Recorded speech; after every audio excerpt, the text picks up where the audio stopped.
479.42 കോടി രൂപ KSRTCക്ക് സംസ്ഥാന ഗവൺമെന്റ് 2024 ഏപ്രിൽ 1 മുതൽ ഫെബ്രുവരി 7 വരെയുള്ള 10 മാസത്തിനിടയിൽ മനസ്സിലാക്കേണ്ടത് നിങ്ങൾക്ക് കാൽക്കുലേറ്റ് ചെയ്താൽ അറിയാം. ഒരു KSRTC ഒരു വർഷം കൊണ്ട് നഷ്ടം വരുത്തിയത് 42 ലക്ഷം രൂപയാണ്. ഒരു ദിവസം ഒരു KSRTC സർവീസ് നടത്താൻ സർക്കാരിന്റെ ഖജനാവിൽ 14,100 രൂപ കൊടുക്കുക. ആ KSRTCക്കാണ് ഞങ്ങൾ പറഞ്ഞിട്ടുള്ളത്. ഞാൻ പറഞ്ഞത് നിയമസഭയിൽ മന്ത്രി ധനകാര്യമന്ത്രി പറഞ്ഞതാ, നിങ്ങളൊക്കെ പത്രത്തിൽ എഴുതിയതാണ്. ഒരു KSRTC 14,100 രൂപ ഒരു ദിവസം നഷ്ടം വരുത്തുന്ന KSRTCക്ക് മുൻകൂറായി ടാക്സ് കൊടുക്കുന്ന ഞങ്ങളുടെ ഭരണകൂടം കൊടുത്ത് ഞങ്ങളുടെ തൊഴിലാളികളെ കഷ്ടപ്പെടുത്തുന്നത്. അത് മാത്രമല്ല, ഞാൻ നേരത്തെ പറഞ്ഞ പോലെ KSRTCക്ക് ടിക്കറ്റ് ചാർജൊക്കെ വർദ്ധനവാണ്.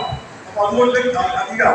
അപ്പൊ അതുകൊണ്ട് ആ പരിപാടി KSRTCക്ക് വേണ്ടി അവർ പുതിയ പെർമിറ്റിന് എത്ര കൊടുത്തോളൂ ഞങ്ങൾക്ക് വിരോധമല്ല. ഞങ്ങൾക്ക് ഇനിയും പെർമിറ്റ് ഇതായിട്ട് തരണം ഞങ്ങൾ ആവശ്യപ്പെടുന്നില്ല. സർക്കാരിന് ജനങ്ങൾക്ക് യാത്രാ സൗകര്യത്തിന് ബസ് വഴി തന്നാൽ മതി. പക്ഷെ ഞങ്ങൾ നിലവിലുള്ള പെർമിറ്റുകൾ ഇപ്പൊ ഏത് കാറ്റഗറിയിലാണോ ടിക്കറ്റ് സ്റ്റോപ്പായി ഓടിക്കൊണ്ടിരിക്കുന്ന ബസ്സുകൾക്ക് ടിക്കറ്റ് സ്റ്റോപ്പായി, ഓർഡിനറിയായി ഓടിക്കൊണ്ടിരിക്കുന്ന ബസ്സുകൾക്ക് ഓർഡിനറി ആയും, ദീർഘദൂരം ചിലപ്പോൾ ചില വണ്ടികളൊക്കെ 200-300 കിലോമീറ്റർ ദീർഘദൂരം ബസ് ഉണ്ടല്ലോ പ്രൈവറ്റ്. അത്തരം ബസ്സുകൾ നിലവിലുള്ള പെർമിറ്റുകളെ ഞങ്ങൾക്ക് നിലനിർത്തി തരണമെന്നാണ് ഞങ്ങൾ ഒന്നാമതായിട്ടുള്ള ഡിമാൻഡ് പറയാനുള്ളത്. പിന്നെ രണ്ടാമത്തെ ഡിമാൻഡ് വിദ്യാർത്ഥികളെ ടിക്കറ്റ് നിരക്കാം. രണ്ടാമത്തെ ഡിമാൻഡ് വിദ്യാർത്ഥികളെ ടിക്കറ്റ് നിരക്കാം.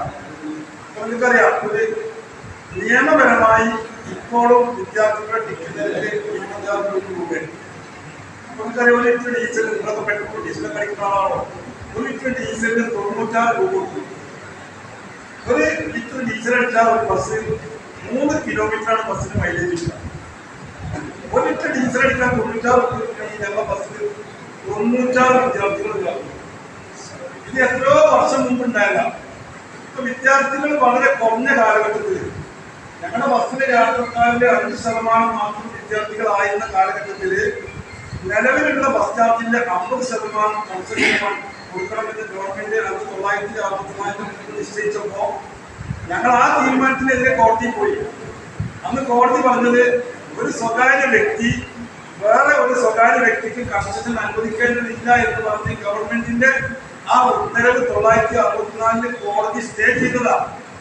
പക്ഷെ അന്നത്തെ ഞങ്ങളുടെ പിൻഗാമികൾ, ഞങ്ങളുടെ ഓർമ്മക്കാർ അന്ന് വിദ്യാർത്ഥികളെ എണ്ണം കുറവായതുകൊണ്ടും അതുപോലെ തന്നെ നിലവിലുള്ള ടിക്കറ്റ് നിരക്കിന്റെ 50% വിദ്യാർത്ഥികളിൽ നിന്ന് ലഭിച്ചിട്ടുള്ളതുകൊണ്ടും ഞങ്ങളും ഒരു സമൂഹ സേവനം ചെയ്യുന്ന വിഭാഗമായതുകൊണ്ടും ഞങ്ങൾ അന്നത് ആ കോടതി